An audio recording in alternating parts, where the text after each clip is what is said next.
Of haloalkanes and haloarenes. So we are studying the methods of preparation. In the previous method we have studied preparation from alkenes and alcohols. Now let us take the preparations from alkanes. Okay, that is, we were studying this haloalkanes and haloarenes. So let us take the next method for the preparation of these haloalkanes from alkanes. When you take an alkane, the general formula can be written as RH. The general formula CnH2n plus 1 plus 2, and I am writing this as plus 1 and H. So this R stands for alkyl group. When this is treated with halosine like chlorine or bromine, etc., we will get the haloalkane along with the formation of HX. Here you have to remember these some points. This process is carried out in presence of the sunlight or at high temperature. But when you use this halosine as chlorine, directly the chlorination takes place. But when the remaining hydrogen atoms are concerned, all these hydrogens can also undergo substitution.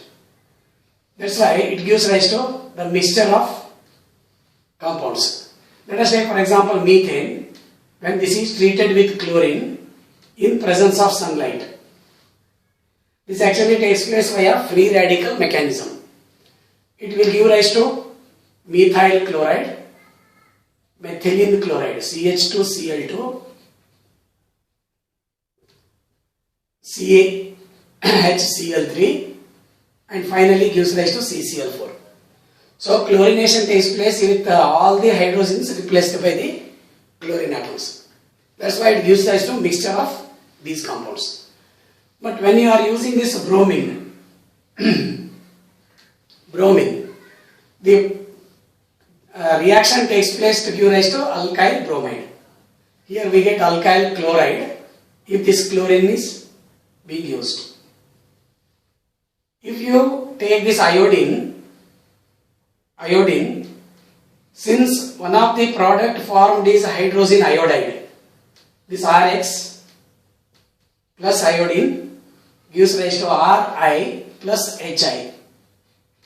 This hydrogen iodide is a strong reducing agent. Therefore, the process becomes reversible. So, this Ri will give rise to the Rx corresponding. This hydrocarbon, RH. That's why, to avoid the reversible reaction in case of the iodination, a strong oxidizing agent like nitric acid or HiO3, iodic acid, can be used so that it will oxidize the hydrogen iodide to the various other iodine, etc. That's why the iodination is carried out in presence of the strong oxidizing agent like nitric acid or iodic acid. Direct fluorination is not possible because the reaction becomes violent. That's why this alkane is treated with a reagent like AsF3, BF3 or any such fluorides, inorganic fluorides, so that the hydrogen atom will be replaced by the fluorine atom. So this is an indirect fluorination or indirect halogenation in case of the fluorination. So when an alkane is treated with halosine, we get the alkyl halide or haloalkane. The reaction is carried out in presence of the sunlight or at high temperature. The reaction takes place via free radical mechanism. The mechanism involved is called the free radical mechanism. When you take, for example, one more example like CH3CH2CH3, which carbon atom is preferably halogenated? It depends on the relative stability of the various free radicals. Since a free radical mechanism is involved in the halogenation reaction, the stable free radical is actually tertiary. So we know that the order of stability of the free radicals, tertiary more than secondary, more than primary, more than methyl free radicals. This is the order of stability. Hence, the halogenation is preferably taking place at the tertiary carbon atom. If tertiary carbon atom is not available, preferably it will undergo at secondary. Otherwise, it is at primary. For example, if you take this propane, when this propane is treated with chlorine in presence of sunlight, preferably this carbon atom will form the free radical. CH3, CH free radical, CH3. So this is secondary free radical. Tertiary carbon atom is not available here. That's why it will be preferably secondary. This will further undergo chlorination to give rise to CH3, CHCl, CH3. So this is isopropyl chloride or 2-chloropropane. Isopropyl chloride. Suppose I take a compound like this, CH3, CH, CH3, CH2, CH3. Different types of products are possible, but the major amount is with respect to this carbon atom, because once this hydrogen is locked, it will form the tertiary free radical. That's why this on chlorination in presence of the sunlight, we get this CH3, CCl, CH3, CH2, CH3. But there is a chance of rearrangement reaction also to give rise to the isomers. So that is with respect to the halogenation reaction. The next reaction is from alkyl halides like Cl or Br is treated with sodium iodide. This is actually called as the Finkelstein reaction. If you take this RCl or RBr, when this is treated with sodium iodide, it will give rise to,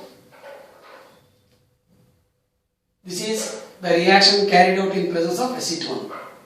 It will give rise to Ri plus NaCl or NaBr. This reaction is called Finkelstein reaction. Finkelstein reaction.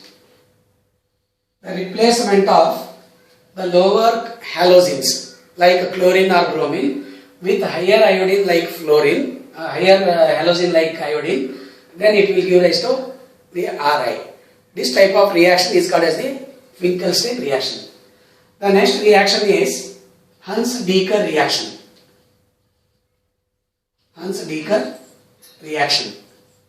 In this Huns-Dekker reaction, a carboxylic acid ester, silver salt of a carboxylic acid is taken. This is treated with bromine.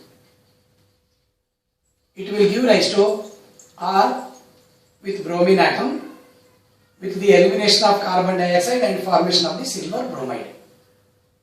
This is giving rise to an alkyl halide with the carbon atom 1 less than the corresponding carboxylic acid. So silver salt of the carboxylic acid is treated with the halogen, that is bromine, to give rise to the alkyl bromide with the liberation of carbon dioxide. Suppose I start with this acetic acid salt, silver acetate. Then this is treated with bromine. It will give rise to CH3Br. This product contains 1 carbon atom less than the acetic acid, along with the liberation of carbon dioxide and silver bromide. So such a reaction in which silver salt of a carboxylic acid is treated with bromine to give rise to corresponding halogen derivative is called the Huns-Dekker reaction. This type of reaction can be carried out for any such compound. For example, if I take this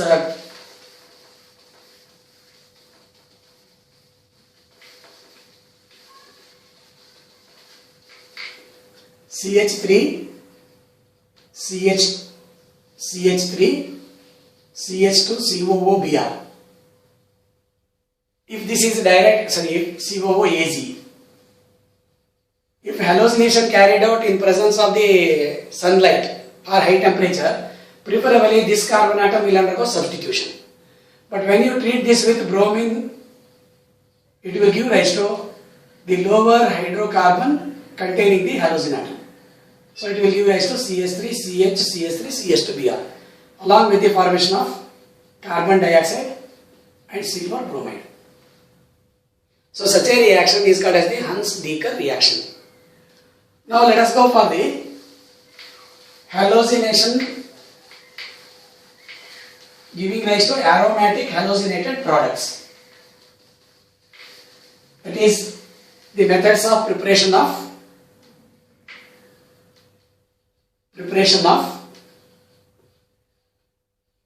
haloarenes.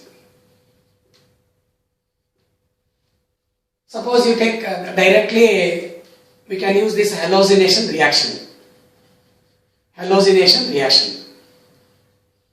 There are two types of reactions possible. If side chain is available, side chain halogenation can also take place. If the side chain is not available, if there is no any carbon atom as a side chain, only substitution will take place in the aromatic ring depending on the condition. Suppose I take this benzene, treat with this chlorine in presence of a catalyst like ferric chloride or iodine or iron metal. The substitution will take place in the benzene ring to give rise to chlorobenzene, C6H5Cl. All the 6 positions of the benzene ring are identical. You can write the halogen atom anywhere. That is chlorination. Similarly, you can carry out the bromination also. When benzene is treated with bromine in presence of Fe and bromine, it will give rise to bromobenzene. This type of reaction is called as the electrophilic substitution reaction. So this is called electrophilic substitution reaction. In the first year, when we have studied the halogenated compounds, there we have studied the mechanism for electrophilic substitution. This involves actually 3 steps. Formation of the electrophile, attack to the aromatic ring system to give the carbocation, and then the loss of hydrogen atom from the intermediate carbocation. So finally it will give rise to the halogenated aromatic hydrocarbon. For example, chlorination of benzene will give rise to chlorobenzene. Bromination of the benzene will give rise to bromobenzene. Similarly, when you take this benzene with a carbon atom as a substituent, this is actually toluene.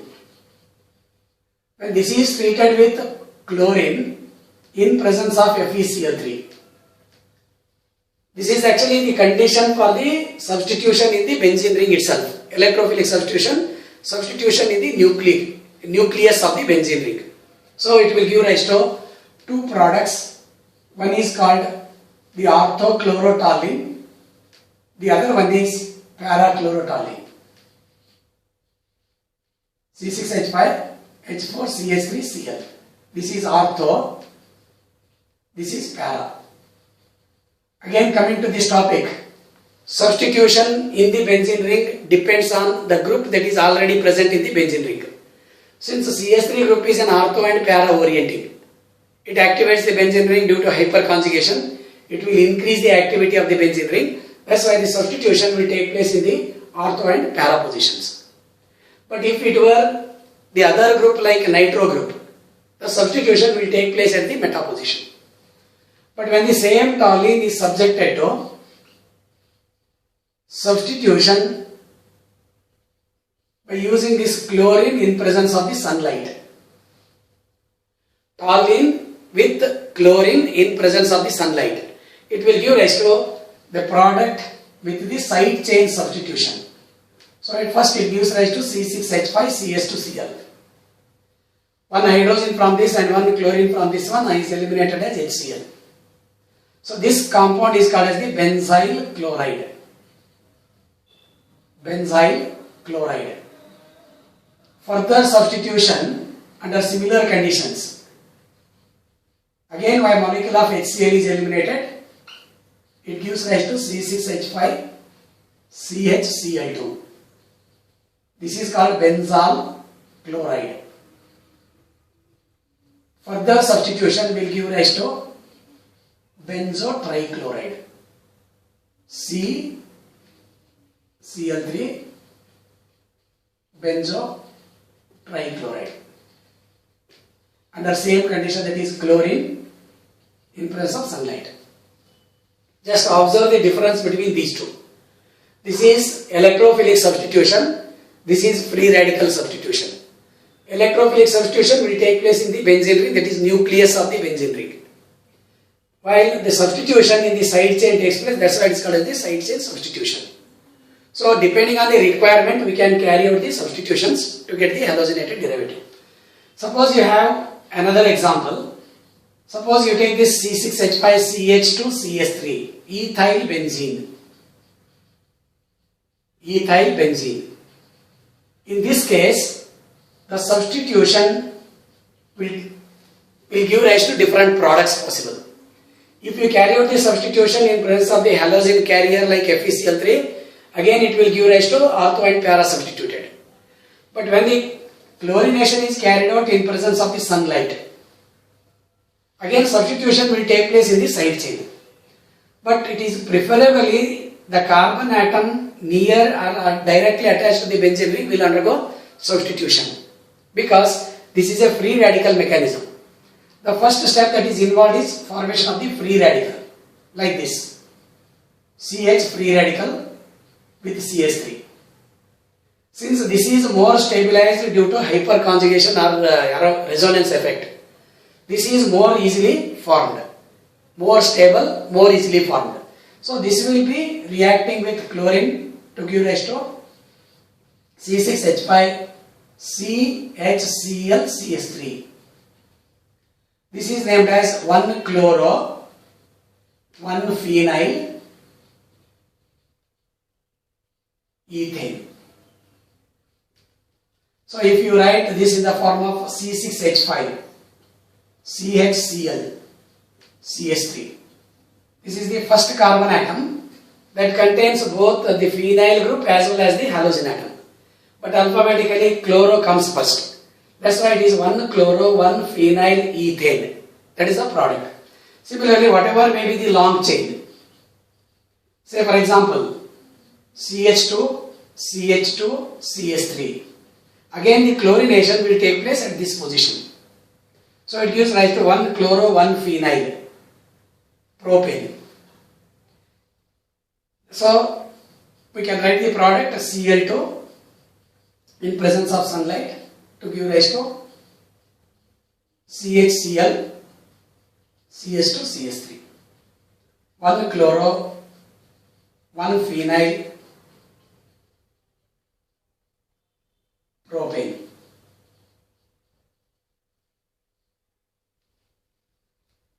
There is one more method for the preparation. Along with that, we will study the physical properties as well as chemical properties of the aromatic as well as aliphatic halogenated compounds in the next video. Thank you.